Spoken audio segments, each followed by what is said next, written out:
Assalamu alaikum everyone. This is our first lecture about abdominal anatomy, and we're going to talk about the abdominal wall first. Abdominal wall and the structures of the abdominal wall, its layers. Definitely going to come in the exam one way or another. I'm going to tell you a few examples how they can ask you about this topic. So, first, let's just know what are the extents, what is meant by abdominal wall. Superiorly, it is bounded by the xiphoid process and the costal margin. That's its superior extent anatomically. You get me? Superior extent anatomically is the costal margin and the xiphoid process. And posteriorly, you have the vertebral column, and inferiorly, you have the pelvic bones. That's it. So what are the layers? Let's go through the layers as we can see. First layer, of course, no fun in saying, it's skin, right? So that's the first layer that you will encounter, skin. And then just underneath the skin, you have a layer of fatty tissue, okay, called Camper's fascia. That is just underneath the skin. It is just composed of fat, okay? I'll come into detail about every layer, but let me tell you just the organization, which is important for the exam. You have to know from superficial to deep, what are the layers, okay? So we've got skin, and then underneath that is the fatty layer, or called also Camper's fascia. And then underneath Camper's fascia, there's another layer called Scarpa's fascia, or the membranous layer. Both of them, Camper's and Scarpa's, both of them are called superficial fascia of abdomen. Both of them are called superficial fascia of abdomen. But the superficial layer is called fatty layer, and the deep one is called the membranous layer. Now, if you take a section over here, level with the umbilicus, above the umbilicus, you do not have a distinguishable Scarpa's fascia. Okay, so the membranous layer begins below the umbilicus, or it becomes very noticeable below the umbilicus. But above the umbilicus, it's not present essentially. Okay. Then what is underneath that? Underneath that, you will find the anterolateral abdominal wall muscles. So from here on, things will differ based on where in the abdomen you will enter. Okay? Will you enter in the middle or towards the sides? The layers will differ. Let's first talk about sides, these anterolateral abdominal wall muscles. First, you will encounter the external oblique muscle, and after that, the internal oblique, and then after that, the transversus abdominis. In this order, external oblique first, then internal oblique, and then in the end, transversus abdominis is the deepest of these muscles. Underneath the transversus abdominis, just deep to it, is the transversalis fascia. I'll tell you in detail what is that, but it's essentially a layer of fascia that covers all of the abdominal wall from front and back, okay? And it's just underneath the muscles, the transversus abdominis muscle, okay? If you go deeper beyond the transversalis fascia, you will find a layer of fat, like a layer of fat, which is called extraperitoneal fat or extraperitoneal fascia. Some people call it preperitoneal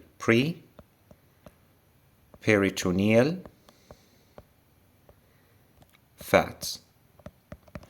This layer is so important surgically, I will tell you in a moment why. Then underneath that layer is the parietal peritoneum. And after that, if you open that, you're in the abdominal cavity. Okay. So let's revise again. What are the layers? Skin, then the superficial fascia, which is two parts, a superficial one called Camper's and a deeper one called Scarpa's. Both are called superficial fascia of abdomen. And then you have the three muscles, external oblique, internal oblique, and transversus abdominis. And then underneath that, the transversalis fascia. Underneath that is the extraperitoneal fat. Underneath that is the parietal peritoneum. Those are the layers. Now, very important point, how are they going to ask you about this thing? For example, they will tell you in abdominal paracentesis. Suppose patient have ascites, you want to do peritoneal tap. Okay? They tell you which of the following is the last layer to be penetrated by the needle. Of course, here in ascites, the fluid is in the peritoneal cavity. So the last layer you'll go through is the parietal peritoneum. Simple, right? Is the parietal peritoneum. Another example is they will tell you, for example, in acute appendicitis, we want to do open appendicectomy with a gridiron incision. Gridiron incision is an incision made that's anterior superior iliac spine, and that's umbilicus. We'll create line between them, right? And divide that line into 3/3. Okay? The incision is created perpendicular on the junction between the lower third and upper 2/3. That's lower third and that's upper or lateral third and medial 2/3. Okay? That's called McBurney's point, by the way. This is called McBurney's point. And that's where gridiron incision is centered on, okay? They will tell you in gridiron incision, after Camper's and Scarpa's fascia, what you will see. External oblique muscle, external oblique aponeurosis, transversalis fascia, or what? Of course, it's external oblique aponeurosis. I'll tell you what's the difference between aponeurosis and muscle. Aponeurosis generally means flat tendon. Aponeurosis, definition of aponeurosis is flat tendon. Okay? The external oblique muscle, I will come to that in a moment, that the periphery is muscle. But when it moves towards the center, it becomes aponeurotic. No muscle, just flat tendon. Okay? So you will go through external oblique aponeurosis at this point. Okay. They may ask you, someone have hernia. Okay, and abdominal hernia, and we want to put a mesh there through, for example, totally extraperitoneal approach or tap, transabdominal extraperitoneal approach or whatever. The mesh is related posteriorly to what and related anteriorly to what? So the mesh is placed where? The mesh is placed in the preperitoneal plane, at this plane. It's placed right over here, the mesh. So it is placed between the peritoneum and the transversalis fascia. You get me? At the preperitoneal plane, here, at the preperitoneal fascia. That's where the mesh is placed. That's so important as well. So anterior to the mesh, we will have transversalis fascia. And posterior to the mesh, we will have the parietal peritoneum. Is that right? That's an important question as well. Very important point. So as you can see, they can ask you different angles about this topic. Okay, let us go into details about each layer. First, let's talk about Scarpa's and Camper's fascia. As I told you, Camper's fascia is the fatty layer of superficial abdominal fascia, and it is just fat, and it contains various amounts of fat depending on patient's weight. And this layer is just continuous with the rest of the subcutaneous fat of the body. It doesn't have like a predefined extent. Okay, so that's a cross section through the abdomen sagittal section. We see here is the fatty layer or Camper's fascia, right? It's just fat. Underneath it is the thin Scarpa's fascia. This layer, inferiorly, it continues into the penis, continues into the penile shaft, right? But in the scrotum, that's a section. This section is just midline, but this section is right off to the center. This one, right? So that's body, right? The first section is taken here, right in the midline, but this section is either taken like this or like this, slightly paramedian. So it goes through scrotum, you get me? It doesn't go through penis, that's scrotum. So Camper's fascia, inferiorly, it disappears at the scrotum. It does not continue into the scrotum. It just fuses with the Scarpa's fascia. And Scarpa's fascia continues into the scrotum, okay? Okay. Also Camper's fascia here, this section is taken at the thigh. Camper's fascia continues into the thigh as well. Continues with the subcutaneous tissues of the thigh. So that's Camper's fascia, so it doesn't have like something special about it. Then we have Scarpa's. They love to ask about Scarpa's fascia a lot in different ways, okay? It has a lot of important implications. So what is Scarpa's fascia? Also called membranous layer. Membranous layer. It's thin.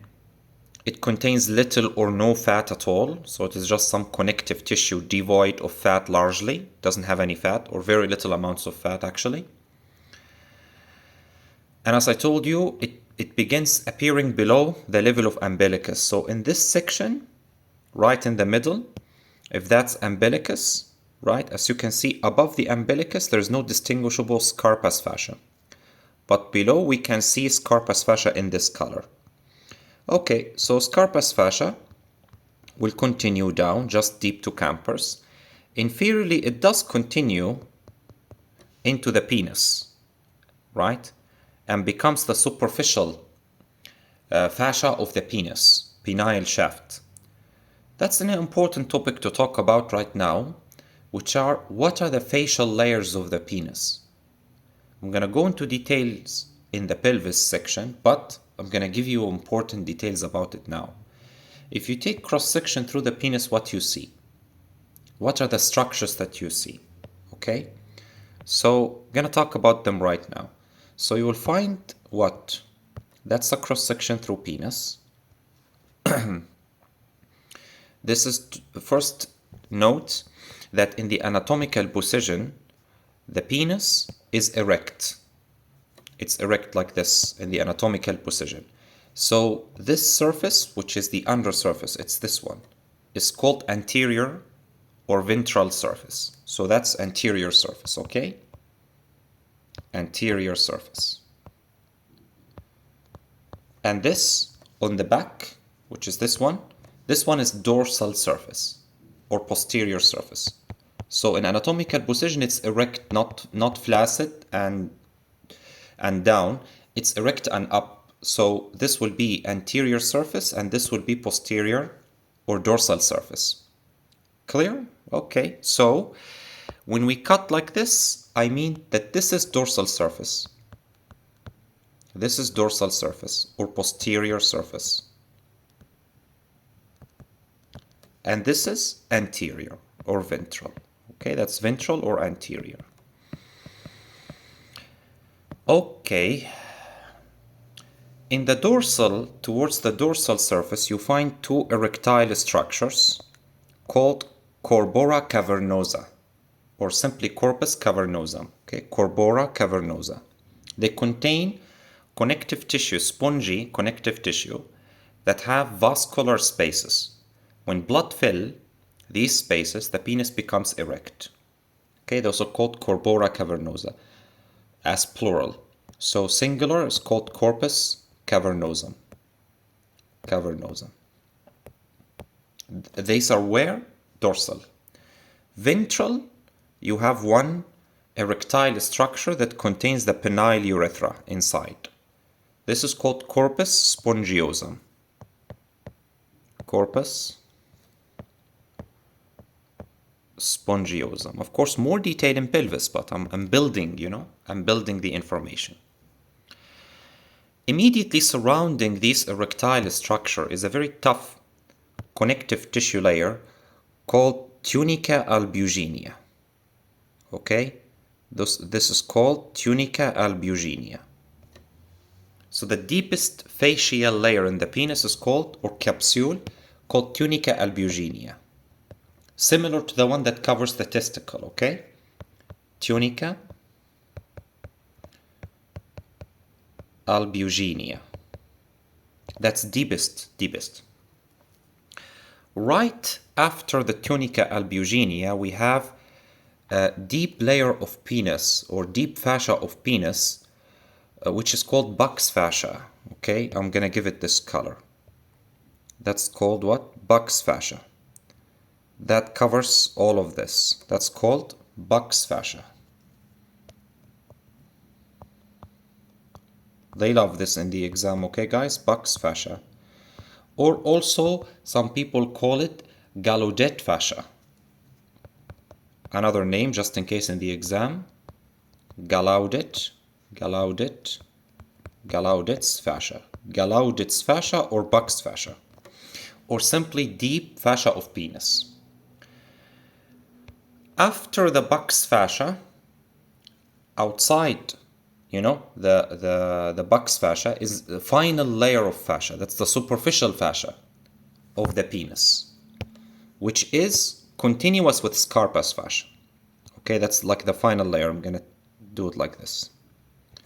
This is called superficial fascia of penis. Superficial fascia of penis. Now, this fascia, the superficial fascia of penis, is continuous with Scarpa's fascia here. So this is Scarpa's fascia going down, and then it enters the penis and continues as the superficial fascia of penis, or it's the same as Dartos fascia. Dartos, okay, which in this section, when we look at this section, which is off to the midline, the Scarpa's fascia continues into scrotum and acquires smooth muscle. It acquires a smooth muscle tissue and forms Dartos fascia or Dartos muscle, okay, of the scrotum. That what allows the thermoregulation, you know. In the cold, it contracts to pull the testicle toward the body to warm them. And in the hot environment, they relax so that the testicle move away from the core body temperature and they cool down. You get me? Okay, so that's continuous with Scarpa's. Now, Scarpa's fascia, it's so important to know this information, which is in the perineum. You know perineum? It's the area where it's inferior to the, let me tell you, that's pubic symphysis. I'm going to make a cross section in the pelvis. That's pubic symphysis. That's sagittal section. Again, that's pubic symphysis. Okay? And then attached to the back of the pubic symphysis is a layer of membrane. This membrane is called perineal membrane. This area is called perineal membrane. Through the perineal membrane, the urethra passes. And in the male, of course, it goes into the penis, right? Becomes penile urethra. Now, if we take a look from below at the pelvic outlet, we see that's like looking inferiorly now, that this is the two bodies of the pubis. This is the pubic symphysis. These are the inferior pubic rami or ischial pubic rami. Of course, they end at the ischial tuberosities, the area where we sit. And then we have here the coccyx, right? The coccyx. Attaching the coccyx to the ischial tuberosities is the sacrotuberous ligament. So we have like diamond shape. These are the boundaries of the pelvic outlet. Anteriorly, you have pubic symphysis and bodies of pubis. Anterolaterally, you have ischial pubic rami. Posterolaterally, you have sacrotuberous ligaments, and posteriorly coccyx. Now, why I'm drawing this? To show you the perineal membrane. Perineal membrane is here. Perineal membrane is here. It covers the anterior part or half of the pelvic outlet, dividing this area, all of that is called perineum. Below the pelvic diaphragm, that's called perineum. But the perineum is divided into two triangles. This anterior triangle over here, this anterior triangle, which is called urogenital triangle. Urogenital, because the urethra pass through here, and in the females, urethra and vagina pass through here. There are holes for them, right? You will find in the female a hole for urethra and another hole for vagina. And in the males, you find one hole for urethra. And the posterior triangle is called anal triangle. So that's anal triangle. I'm building just for one information all of this, okay? And that's urogenital triangle. Is that right? Now, the perineal membrane have posterior free border. The posterior border is free. In the middle, it has the perineal body over here. The perineal body is attached to the posterior free border of perineal membrane. So perineal membrane does not continue into anal triangle. It only covers urogenital triangle. When you look at the sagittal section, we see Scarpa's fascia moving here and entering the penis, and then entering the scrotum to form dartos fascia, and then moves to the perineum and attach here. It attaches to the posterior free border of the perineal membrane. Now listen, so important.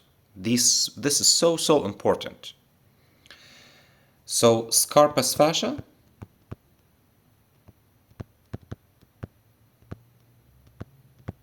is continuous over the penis to form the superficial penile fascia, and over the scrotum here to form dartos fascia, and it's continuous with the perineal fascia.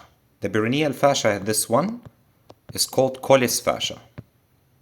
Colles fascia. It's the same layer of fascia, but just have different names at different regions. In the abdomen, they are called Scarpa's fascia. In the penis, they are called superficial penile fascia. And in the scrotum, they are called dartos fascia. And in the perineum, they are called Colles fascia. It's just one layer, all right? Okay. Now, that's in sagittal section, we can see where it ends, the Scarpa's fascia, where it ends, or other name, Colles fascia at this area. But what about like laterally, peripherally, where they end? So the fascia enters here, okay? And then it attaches to the ischiopubic rami. Does not enter the thigh. Here you enter thighs, right? Thighs. It does not enter thigh. And then attached to the posterior free border of perineal membrane. And then also attached on the other side to the other ischiopubic ramus. And then superiorly continues like this. You get me? You get me? It means that if there is infection or bleeding, suppose there is bleeding at the penis, there's penile trauma and there is hemorrhage in the penis, then it means blood can track along these facial planes. Along the Scarpa's fascia, it can enter into the lower abdomen. So patients with penile fracture can develop lower abdominal bruise. The blood can also enter into scrotum and causes a scrotal hematoma. And not only that, it can also enter the perineum, right, at the anogenital triangle, but it will be stopped by the posterior attachment. You get me? So blood can enter from the abdomen or vice versa, from the perineum and up to the urogenital triangle, but it cannot move past this point. It cannot enter the anal triangle. It cannot also move laterally to the thighs. You get me? Because that's where the fascia ends. Also infection. Infection, suppose if there is infection at the lower abdominal wall, pus can spread to the penis and scrotum and perineum, but cannot go to the anal triangle or to the thighs. These attachments, super important to know in the exam. A question can be like, someone have penile injury and developed, for example, scrotal hematoma or perineal hematoma. Why? Or blood spread along which layer of fascia? Buck's fascia or Colles fascia, or what kind of fascia? You get me? That's how the question comes in the exam. So now you know this topic, so important. That's why I spent time to build the information for you guys. Hope it's clear. Okay, the extent of Scarpa's fascia, need to know it very, very carefully.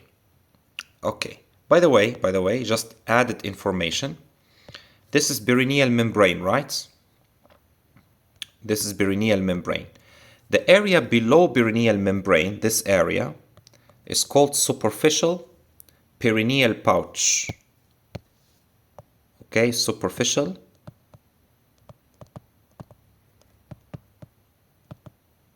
perineal pouch. And then there's a thin area above it. There's a very thin area above it, this area, which contains, for example, the external urethral sphincter. It contains the deep transverse perineal muscle. It contains some stuff. It's here, the levator ani is over here, okay? The levator ani, or the pelvic diaphragm. So there's an area sandwiched between the perineal membrane and the levator ani. This is called deep perineal pouch. Deep perineal pouch. Again, that's just giving you like appetizers for pelvis, okay, which is going to be after abdomen. Okay, so we talked about those things. Now we are going, that's another diagram, by the way, here to show you where it continues. Right, here is the attachment to the ischiopubic rami. Here's continuous with dartos fascia at the scrotum and continuous with penile fascia, right?